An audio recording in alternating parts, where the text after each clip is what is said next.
Welcome back to the Criticism of Conlangs with your host James Pigeon, and today the episode is on Lincos. Lincos, short for Lingua Cosmica, is an engineered language created in 1960 by Dutch-Jewish mathematician Dr. Hans Freudenthal. He was a topologist primarily, which is, if it must be said, one of the most based fields of pure math imaginable. Anyway, right off the bat, Lincos is very unique in that, while it aims to be a universal language, like Esperanto or Volapük, Lincos really means it. It was meant to be a universal language. The point of Lincos is to be some kind of fundamental communication tool that we, as humans, can supposedly use to speak to aliens, through radio signals. Obviously a rather interesting idea.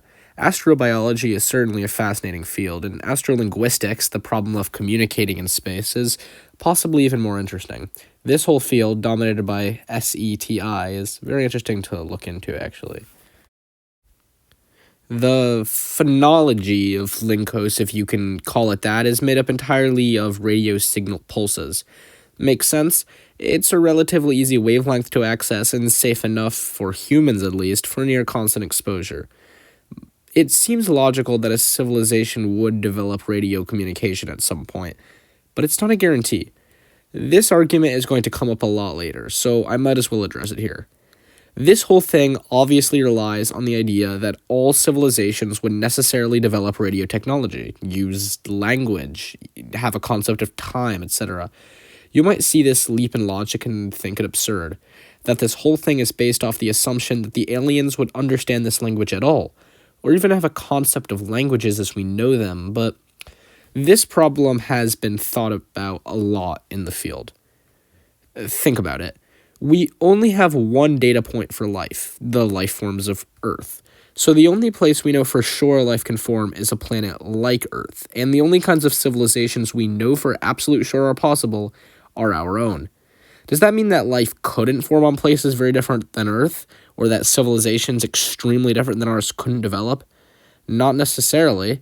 It just means that our limited resources should be invested looking for life in the one environment we know for sure it's possible in. Like, if you were assigned to collect bacteria, and you had one petri dish, and you knew it was found on a tomato plant, would you look on the sidewalk, or would you look on another tomato plant? Probably on another tomato plant, because that's the one place you know for sure is capable of hosting bacteria. The same goes for language. Is it possible that an advanced alien species communicates exclusively through color and has no concept of counting? Maybe, but if you have, again, limited resources, you look where you know it can exist. Now that that's out of the way, how does Lincos work as a language? Well, Lincos kind of has a pre-planned conversation that you say in it when contact is initiated, or just send it out. First, we send a dictionary of the radio pulses we'll be using. We do this by sending some natural numbers. This theoretically should get a smart alien to recognize that this is a message and not random junk. Like, beep, beep, beep, Then we show them operators. Also, just to note, these would probably be in binary and not literally just counting the numbers with pulses, but I just wanted to make a simplification for some upcoming topics. And pray that they realize what they do. Like, beep, beep, boop, beep, beep, beep, beep. Ideally, this should make them notice that boop means addition, because when you send a signal, boop, and another signal, you get the sum of those numbers. Hopefully their scientists can piece this together, because, again, it all relies on this.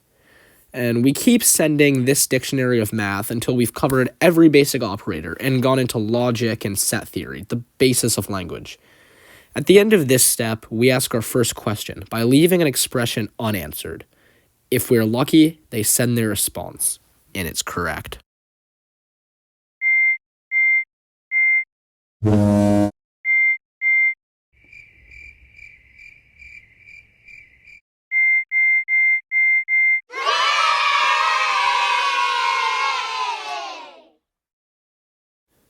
Now, stage 2. We tell them what a second is by sending a pulse for, say, 5 seconds, then the second marker, then the number of seconds. Beep, blip, beep, beep, beep, beep, beep. Now we can talk about time, consequences, events. And now part 3 of the conversation.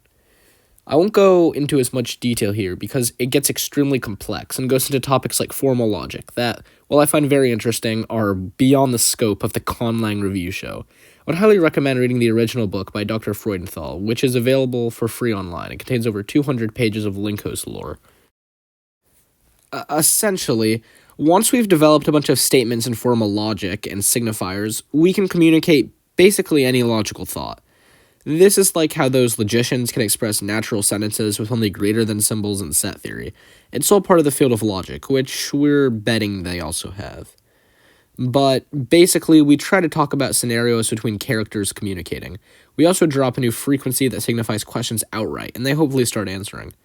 This is oversimplified. It would probably take like many years, so the jokes where I portray it as like a conversation don't really make sense because it would take thousands of years. But anyway, as well, in the dialogue, the responses of good and bad are different than true and false.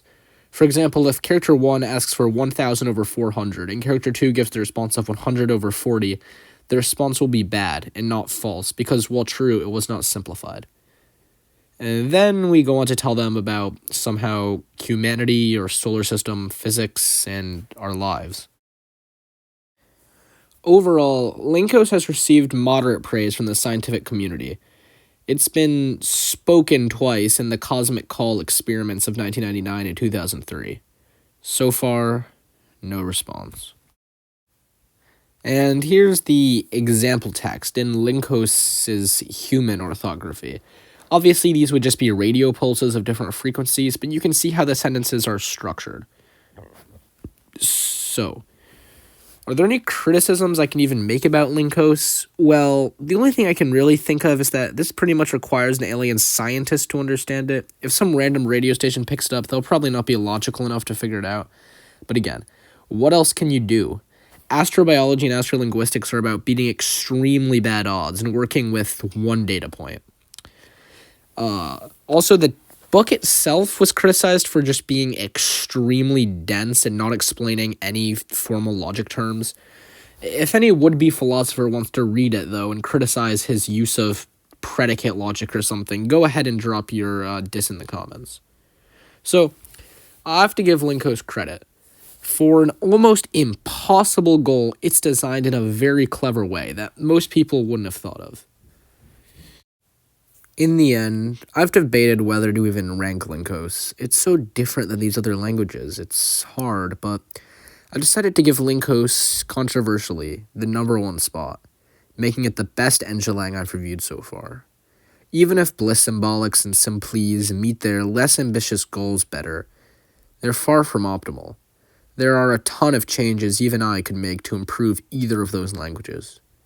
But honestly, I can't think of any significant changes I'd make to Lincos to improve it. It's honestly almost genius in how well it's designed to chip into its near impossible Sisyphusian goal. Leave any suggestions in the comments below, and stay tuned for next week when the episode will be on Nordian.